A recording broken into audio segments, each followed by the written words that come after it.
Hello students, let's begin the topic gametogenesis. हम लोग जो है क्लास 12 का चैप्टर नंबर जो है 3 स्टडी कर रहे हैं, ह्यूमन रिप्रोडक्शन। और यहाँ पे हम लोग स्टार्ट करेंगे गैमेटोजेनेसिस। गैमेटोजेनेसिस है क्या? तो गैमेटो का गैमीट मतलब होता है गैमीट, मेल और फीमेल गैमीट, और जेनेसिस का मतलब होता है to create the process of formation of male and female gamete is called the gametogenesis. ठीक है, ठीक है। तो सेक्सुअली रिप्रोडक्शन जो ऑर्गेनिजम्स हैं उसके अंदर टेस्टिस और ओवरी के अंदर मेल और फीमेल गैमीट का फॉर्मेशन ही क्या है? गैमेटोजेनेसिस है। अब गैमेटोजेनेसिस में अब ह्यूमन की बात कर लें तो ह्यूमन में स्पर्म और ओवा का फॉर्मेशन होता है। तो स्पर्म के फॉर्मेशन को हम स्पर्मेटोजेनेसिस बोलते हैं। ठीक है, process of formation of haploid sperm from diploid spermatogonia is called the spermatogenesis.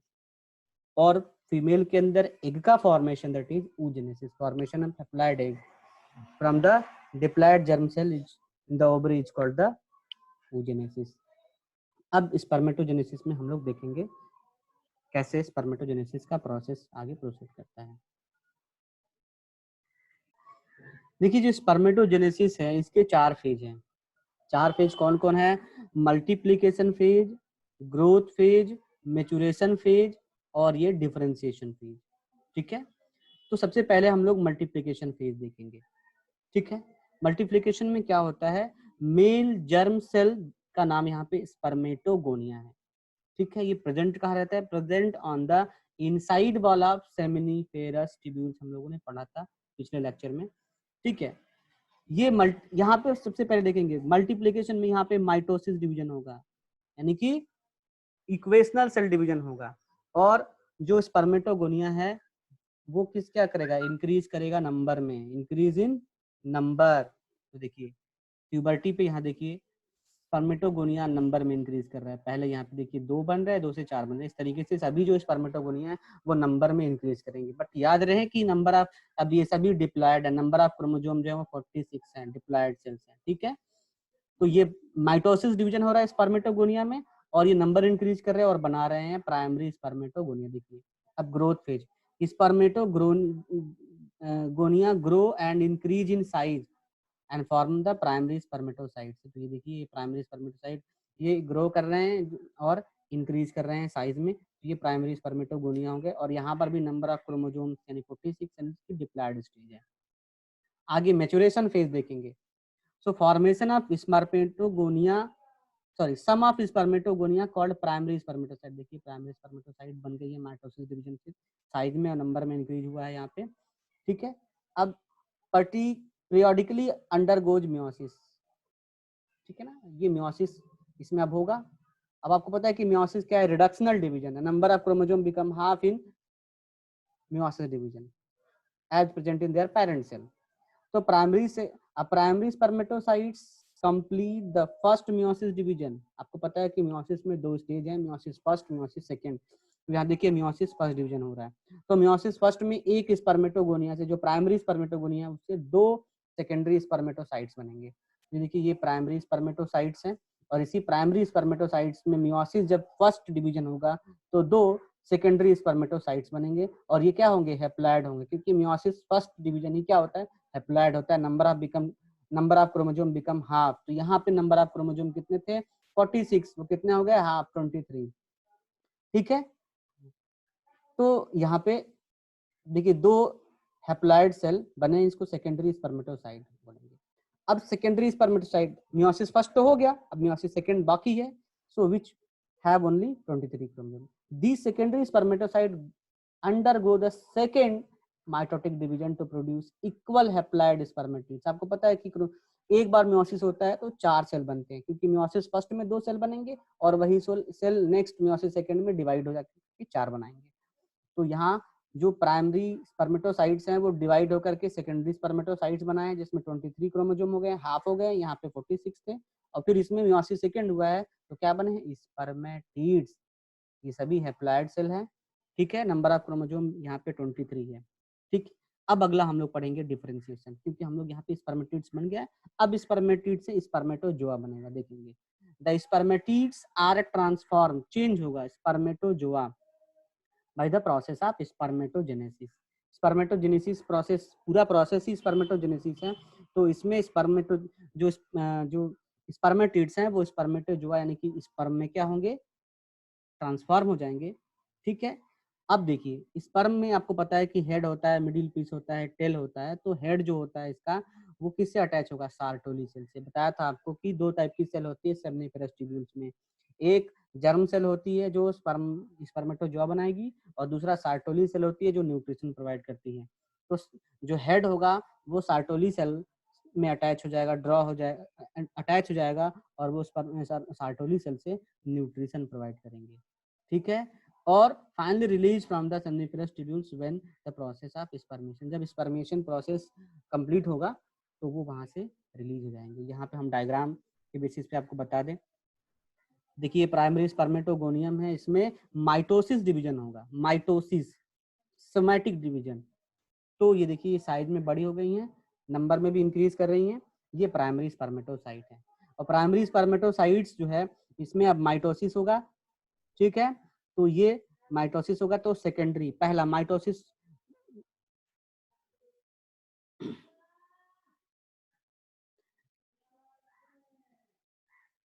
देखिए प्राइमरी स्पर्मेटोसाइट्स में माइटोसिस नहीं होगा, सॉरी, मियोसिस होगा। और मियोसिस होने के बाद यहाँ मियोसिस फर्स्ट में सेकेंडरी स्पर्मेटोसाइट्स बनेंगे। मियोसिस फर्स्ट के बाद सेकेंडरी स्पर्मेटोसाइट्स, यहाँ नंबर ऑफ ये क्रोमोसोम ये हैप्लॉइड हो जाएगा यहाँ पे। यहाँ तक तो प्राइमरी स्पर्मेटोसाइट तक नंबर ऑफ क्रोमोसोम कितने थे, 46। और जैसे सेकेंडरी स्पर्मेटोसाइट्स बनेंगे number of chromosome become half, 23। तो 46 से आधा कितना होगा, 23। और फिर सेकेंडरी जो मियोसिस का सेकेंड पार्ट है, मियोसिस फर्स्ट होगा तो सेकेंडरी स्पर्मेटोसाइट, और मियोसिस सेकेंड होगा तो स्पर्मेटोजोआ में ये जो है स्पर्मेटिड्स में कन्वर्ट होंगे। ठीक है। ये देखिए स्पर्मेटिड्स में कन्वर्ट हो गए, और इनका हेड जो है सार्टोली सेल्स में इंटर कर जाएगा, अटैच हो जाएगा न्यूट्रिशन के लिए, और फिर ये फाइनली कन्वर्ट किस में जाएंगे, स्पर्मेटोजोआ में। तो ये रहा स्पर्मेटोजेनेसिस। लेकिन इसमें इस प्रोसेस में हार्मोन्स का भी इंपॉर्टेंट रोल है, जिसको हम अभी आगे देख रहे हैं। देखिए कौन कौन से यहाँ पे हार्मोन्स हैं, उनका क्या रोल है इसमें देखेंगे। Hormonal control of spermatogenesis. तो देखिए जब स्पर्मेटोजेनेसिस जो होता है वो कब स्टार्ट होता है, प्यूबर्टी की एज पर। ठीक है। जब सेक्स ऑर्गन जो होते हैं वो आफ्टर 13 या 14 एज में स्टार्ट हो जाते हैं। तो एक हार्मोन सेक्रेट होता है हाइपोथैलेमस से, gonadotropin releasing hormone. Gonadotropin releasing hormone जो है जब सेक्रेट होता है, और जब इसका लेवल इंक्रीज हो जाता है, तो ये किसको एक्टिवेट करता है, किसको स्टिमुलेट करता है, pituitary, anterior pituitary. Pituitary gland के 3 पार्ट है, इंटीरियर, मिडिल और पोस्टीरियर। तो इंटीरियर पिट्यूटरी को स्टिमुलेट करता है। इंटीरियर पिट्यूटरी जो ग्लैंड है, पार्ट है ग्लैंड का, वो 2 हार्मोन सेक्रेट करेगी, एक फॉलिकल स्टिमुलेटिंग हार्मोन और दूसरा ल्यूटेनाइजिंग हार्मोन। ठीक है। फॉलिकल स्टिमुलेटिंग हार्मोन का और ल्यूटेनाइजिंग हार्मोन का आगे क्या फंक्शन है उसको हम लोग देख रहे हैं यहाँ पे। तो सबसे पहले कौन सेक्रेट होगा, तो सबसे पहले हाइपोथैलेमस से गोनेडोट्रोपिन रिलीजिंग हार्मोन सेक्रेट होगा। जब इसका ब्लड में अमाउंट इंक्रीज होगा तो ये पिट्यूटरी को स्टिमुलेट करेगा, और पिट्यूटरी जो है क्या सेक्रेट करेगी, 2 हार्मोन, फॉलिकल स्टिमुलेटिंग हार्मोन और ल्यूटेनाइजिंग हार्मोन। अब फॉलिकल स्टिमुलेटिंग हार्मोन किसको स्टिमुलेट करती है, सार्टोली सेल को, कि वो कुछ वो फैक्टर सेक्रेट करे जो हेल्प करता है किसमें, स्पर्मेटोजेनेसिस में। ये बड़ा इंपॉर्टेंट है। यहाँ पे हम लोग एक फ्लो चार्ट देखते हैं। और एलएच जो है फॉलिकल स्टिमुलेटिंग हार्मोन, तो स्टिमुलेट कर देता है सार्टोली सेल को जिससे कि वो कुछ फैक्टर सेक्रेट करे, और वो क्या करे, स्पर्मेटोजेनेसिस में हेल्प करता है। जो ल्यूटेनाइजिंग हार्मोन्स होता है वो स्टिमुलेट करता है लेडिक सेल को, एक्ट करता है लेडिक सेल, या इसको इंटरस्टिशियल बोलते हैं। और ये क्या सेक्रेट करेगा आपको पता है, लेडिक सेल या इंटरस्टिशियल सेल सेक्रेट करता है टेस्टोस्टेरोन हार्मोन। देखिए सबसे पहले यहाँ पे हाइपोथैलेमस है, ये गोनेडोट्रोपिन रिलीजिंग हार्मोन सेक्रेट करेगा। जब इसका अमाउंट इंक्रीज होगा तो इंटीरियर पिट्यूटरी को ये स्टिमुलेट करेगा। इंटीरियर पिट्यूटरी एलएच और एफएस, ल्यूटेनाइजिंग हार्मोन और फॉलिकल स्टिमुलेटिंग हार्मोन को सेक्रेट करेगा। ठीक है। अब ये दोनों कहाँ पहुंचेंगे, टेस्टिस में, और टेस्टिस में एलएच लेडिक सेल को स्टिमुलेट करेगा, और ये फॉलिकल स्टिमुलेटिंग हार्मोन है सार्टोली सेल को सेक्रेट करेगा। अब सार्टोली सेल क्या करेगा, कुछ फैक्टर सेक्रेट करेगा, जो फैक्टर स्पर्मेटोजेनेसिस को क्या करेंगे, स्टिमुलेट करेंगे, स्टार्ट करवाएंगे। और LH टेस्टोस्टेरोन, और टेस्टोस्टेरोन क्या है, ये जो है स्पर्मेटोजेनेसिस को रेगुलेट करता है और reproductive tract and other organs को जो है स्टिमुलेट करता है ताकि सेकेंडरी सेक्सुअल कैरेक्टर का डेवलपमेंट हो सके। ठीक है, अब सार्टोली सेल जो है इनिबिन सेक्रेट करता है, और आगे देखेंगे ये जो है एक हार्मोन जो होता है वो फीडबैक मैकेनिज्म पे वर्क करता है। तो जब इसका सेक्रेशन जो है रिक्वायर्ड अमाउंट में हो जाता है तो फिर ये हाइपोथैलेमस को स्टिमुलेट करता है कि ये गोनाडोट्रोपिन रिलीजिंग हार्मोन को क्या करे, स्टिमुलेट करना बंद करे ताकि ये प्रोसेस कंट्रोल हो सके। नहीं तो ओवर सेक्रेशन होगा तो फिर जो है बहुत सारे आउटकम, बहुत सारे प्रोसेस, बहुत सारे जो है डिजीज क्रिएट हो सकते हैं। इनहिबिट, ये देखिए ये जो रिप्रोडक्टिव ट्रैक्ट है या आर्गन है, जो जब ये इसका डेवलपमेंट हो जाएगा तो इससे जो फैक्टर रिलीज होंगे वो फैक्टर क्या करेंगे, इंटीरियर पिट्यूटरी को और हाइपोथैलेमस को क्या करेंगे, इनहिबिट करेंगे। Inhibit GN and LH production. ठीक है, आगे हम लोग देखते हैं। तो ये जो है एक फ्लो चार्ट है हार्मोन का कि कैसे हार्मोनल कंट्रोल है जो है ह्यूमन मेल रिप्रोडक्टिव सिस्टम। अब यहाँ पे देखेंगे स्ट्रक्चर ऑफ स्पर्मेटोजुआ। देखिए ये स्पर्मेटोजुआ है, तो ये इसका कितने पार्ट है, तो इसमें हम लोग 4 पार्ट देख रहे हैं। ठीक है, सबसे ऊपर की तरफ ये क्रोमोसोम है, यहाँ पे न्यूक्लियस है, मेल प्रोन्यूक्लियस है, यहाँ पे जेनेटिक मटेरियल प्रेजेंट है, ये नेक है, ये मिडिल पीस है, यहाँ माइटोकॉन्ड्रिया लगी होती है, और ये टेल है।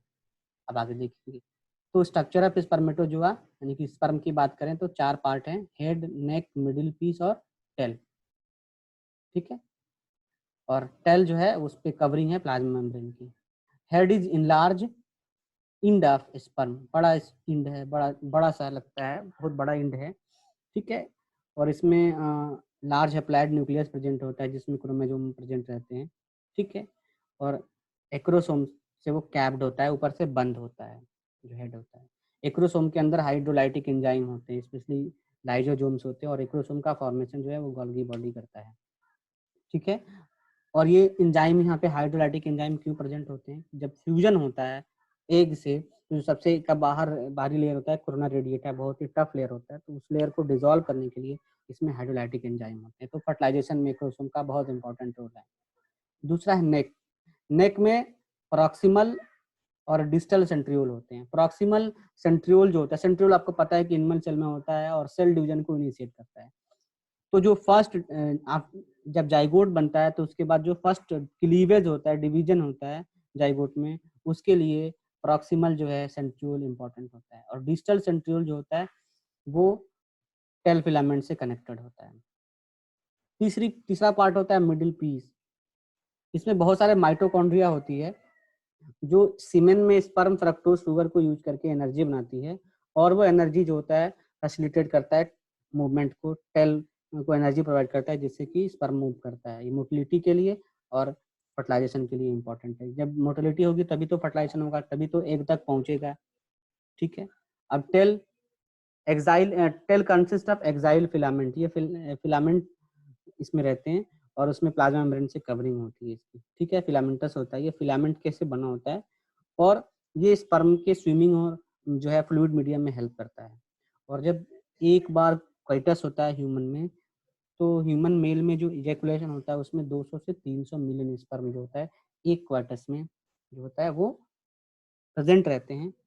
और सीमेन क्या है, तो स्पर्म अलोंग विद जो है सेमिनल प्लाज्मा, जो भी सेमिनल वेसिकल से प्लाज्मा सेक्रेट हो गया, फ्लूइड सेक्रेट हो गया, बल्बो यूरेथ्रल ग्लैंड है, कॉपर्स ग्लैंड है, तो सब मिल करके लिक्विड सेक्रेट करते हैं, फ्लूइड सेक्रेट करते हैं।